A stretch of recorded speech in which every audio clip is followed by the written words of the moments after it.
Hello, नमस्कार. कसे आहात सगळे? मस्त आहात ना? आशा करते तुम्ही सगळे आनंदात असाल. तुम्हा सर्वांचं अगदी मनापासून स्वागत आहे आपल्या चॅनलवरच्या आजच्या या व्हिडिओमध्ये. तर आजच्या व्हिडिओची सुरुवात छान अशी सायंकाळच्या पूजेपासून झाली आहे. आणि तुम्ही म्हणाल काय ताई 3-4 दिवस झाले नुसती व्हिडिओची जी सुरुवात आहे तर ती नुसती पूजापातींपासूनच होत आहे. तर हे सुद्धा ना म्हणजे माझ्यासुद्धा ना आताच लक्षात आलं की 3-4 दिवस झाले कंटिन्यू व्हिडिओची जी सुरुवात आहे तर ती पूजेपासूनच होत आहे. कधी काही विशेष पूजा असतात किंवा कधी सकाळची पूजा असते, कधी संध्याकाळची पूजा असते. तर उद्यापासनं जी व्हिडिओची सुरुवात आहे तर ती पूजेपासनं होणार नाही, आपल्या दुसऱ्या व्हिडिओपासनं होणार आहे. तर आजचे दिवस बघून घ्या हे. तर सायंकाळची ना मी पूजापाठी म्हणजे इथे माझे सुरू आहे, वाचन सुरू आहे. मागे ना काही ताईंचे कमेंट होत्या की सायंकाळच्या पूजेमध्ये तुम्ही काय काय करता, कशाप्रकारे वाचन करता, कुठलं वाचन करता, तर त्याविषयी व्हिडिओ बनवा म्हणून. तर लवकरच त्याविषयीचा व्हिडिओसुद्धा मी तुमच्यासोबत शेअर करणार आहे. तर सायंकाळची पूजापाती वगैरे सगळी आटोपली. 1-1.5 तास लागतो मला सायंकाळच्या पूजेमध्ये. तर सगळं वाचन असतं, मग पुन्हा आणखी आपल्या सायंकाळच्या काही सेवा असतात. तर त्या सगळ्या करेपर्यंत 1 ते 1.5 तास मला सायंकाळच्या पूजेमध्ये जातो. नंतर कधीतरी एखाद व्हिडिओमध्ये सविस्तर तुमच्यासोबत मी शेअर करणार ते की कशाप्रकारे किंवा काय काय करते मी सायंकाळच्या पूजेमध्ये. तर ते सगळं आटोपलं आणि त्यानंतर मग ना बऱ्याच दिवसाची मुलांना ना जी वाटाण्याची कचोडी असते म्हणजे मटर म्हणतो आपण त्याला. तर मटरची जी कचोडी असते तर ती खायची होती. तर आता सध्या ना सगळ्यांना सर्दी, खोकले आणि आजारपण असा काय काय त्रास चालू होता. तर त्यामुळे मी काही ते बनवलंच नव्हतं. कारण नाहीही म्हटलं तरी बघा हे जे तेलाचे सगळे तळले फळलेल्या ज्या काही वस्तू असतात तर त्यांच्यामुळे आणखी खोकला होतो. तर त्यामुळे मग ना मी काही ते बनवलंच नव्हतं. तर म्हटलं चला मुलांना ना खूप दिवसाची वाटाण्याची कचोळी खायची आहे तर तीच बनवून देऊयात म्हणून. आणि घरी ना वाटाणेसुद्धा ठेवलेले होते.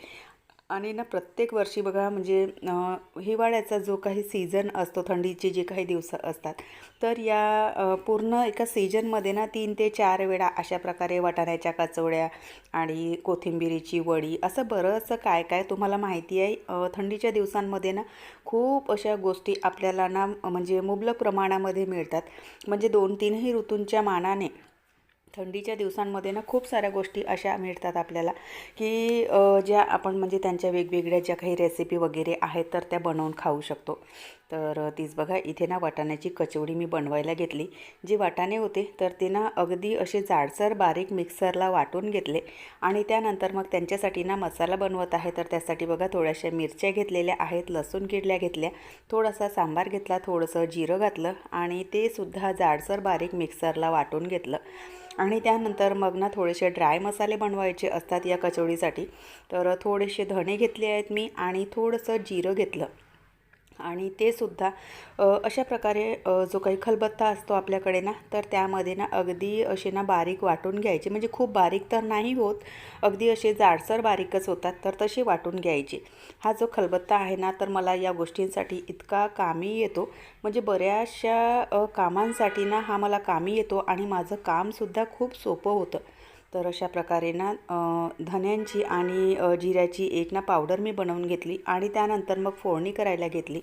तापलेल्या तेलामध्ये जिरं घातलं, मिरची, लसण आणि जो धनिया होता तर त्याची पेस्ट घातलेली आणि त्याला ना थोडंसं परतून घ्यायचं.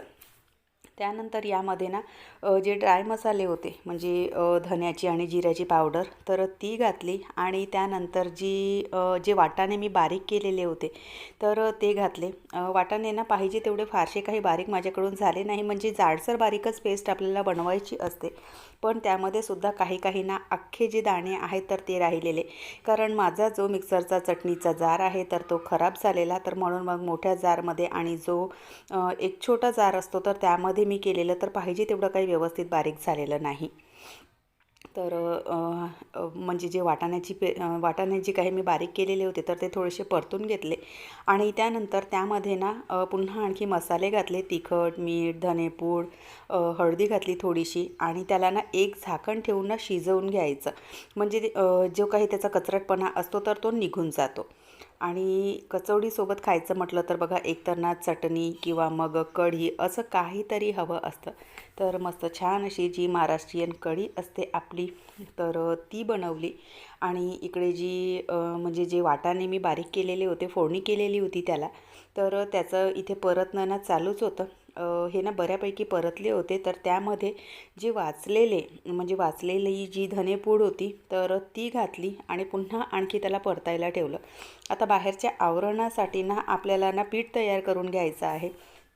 त्यामध्ये मैदा घेतला, थोडंसं बेसन घातलं, मीठ घातलं आणि थोडंसं ओवा घातलेला आणि सगळं मिक्स करून घेतलं. आणि त्यानंतर त्यामध्ये ना थोडंसं कडकडीत तेल घातलं, कारण जी पाती आहे तर तिला ना खुसखुशीतपणा यायला हवा, त्यासाठी म्हणून इथे ना कडकडीत तेल घातलं मी.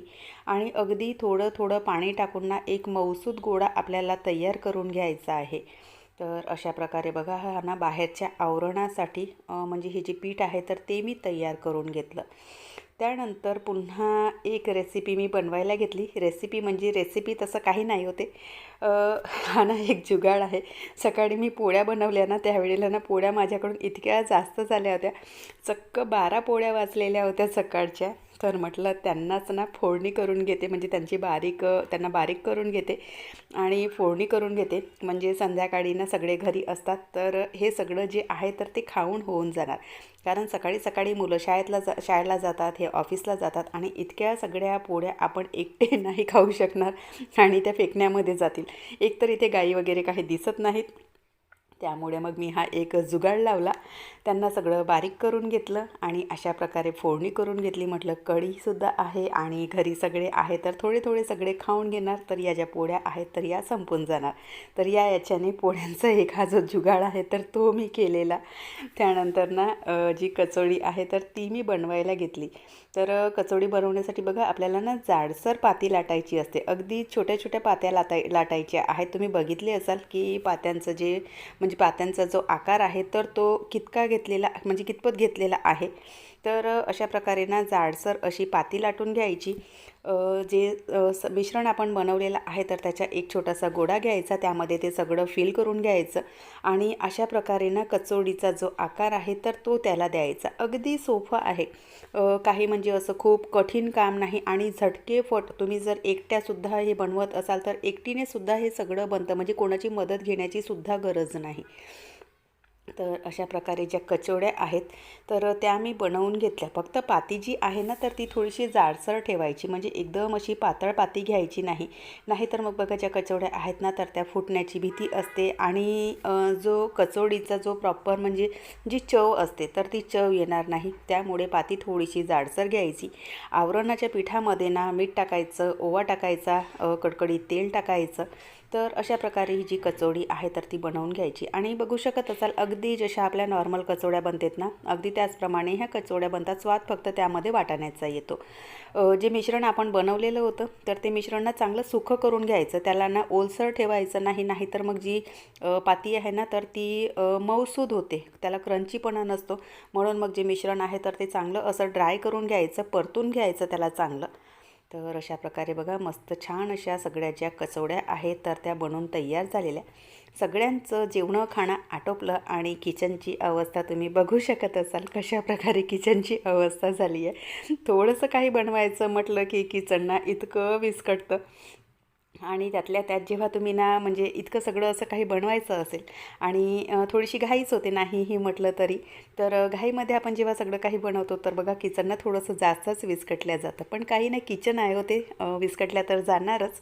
तर सगळं जे किचन आहे तर ते मी ना क्लीन करायला घेतलं. जे काही वाचलेला म्हणजे जे काही पदार्थ होते तर ते सगळे छोट्या छोट्या भांड्यांमध्ये काढून घेतले आणि जेवढे भांडे होते तर ते सगळे भांडे स्वच्छ करून घेतले. कारण सकाळी उठल्या उठल्या भांड्यांचा हा पसारा ना मला नको असतो आणि सकाळी सकाळी टिफिन बनवावा लागतो. त्यामुळे मग ना मी ते म्हणजे ठेवणं जे आहे तर ते अवॉइडच करते. कारण सकाळी उठल्या उठल्या ना हा जेव्हा पसारा आपण बघतो ना तर अख्खा दिवस ना पूर्ण असा ना खराब जातो. म्हणजे सकाळी उठल्या उठल्या फ्रेश किचन जर बघितलं की मन छान असं प्रसन्न राहतं आणि तोच भांड्यांचा पसारा जर डोळ्यांनी दिसला तर अख्खा दिवस खराब जातो.